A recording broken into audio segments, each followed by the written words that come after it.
तो हफीज़ पाशा साहब, ये जो इस वक्त सूरत हाल है, इसमें हमें अपने दोस्त ममालिक से भी ताल्लुकात बेहतर करने की ज़रूरत है, क्योंकि हमने देखा है कि न सिर्फ आलमी इदारों से बल्कि जिन ममालिक से हमारी बायलैटरल ट्रेड अच्छी है या उनसे बड़े अच्छे टर्म्स हैं, तो वो भी ज़ाहिर एड के सिलसिले में, हेल्प या सपोर्ट के सिलसिले में हमेशा से हमारे काम आते रहें। जी बिल्कुल। अब आप ये देखिए कि अल्लाह के फजल से 2022-23 में जब हमने इंटरनेशनल कम्युनिटी को सपोर्ट के लिए एक प्रोग्राम लॉन्च किया था, तो माशाल्लाह काफ़ी सपोर्ट ऑफ़र किया गया, मगर पाकिस्तान ने खुद उन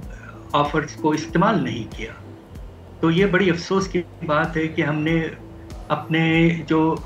अपील किया था उसको पहले प्रोजेक्टाइज करते, पोर्टफोलियो प्रोजेक्ट्स बनाते, एक रिलीफ के लिए, एक रिकंस्ट्रक्शन, एक क्लाइमेट चेंज, इस तरह के अच्छे पोर्टफोलियोज बना के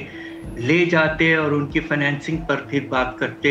तो यकीनन हमें सपोर्ट मिलता और वो सपोर्ट भी इस्तेमाल होता है। तो अब ये देखना है कि इस मर्तबा एक नई बात जो हुई है, जो बहुत मुनासिब है, कि हुकूमत ने एक नेशनल एग्रीकल्चरल इमरजेंसी और क्लाइमेट इमरजेंसी डिक्लेयर किया है। इससे प्रायोरिटी का यकीनन अंदाज़ा होता है और मुझे इस बात का पूरा यकीन है कि इस वक्त 24 घंटे गुजार के रोज़ाना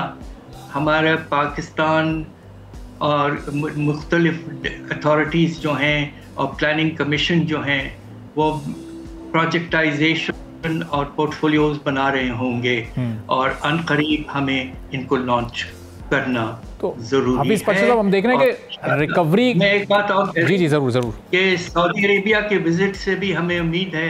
कि जिस तरह सऊदी अरेबिया ने हर मर्तबा पाकिस्तान को सपोर्ट किया है, इंशाल्लाह हमारे प्राइम मिनिस्टर के विजिट के बाद हमें कुछ सपोर्ट वहाँ से भी मिलेगा।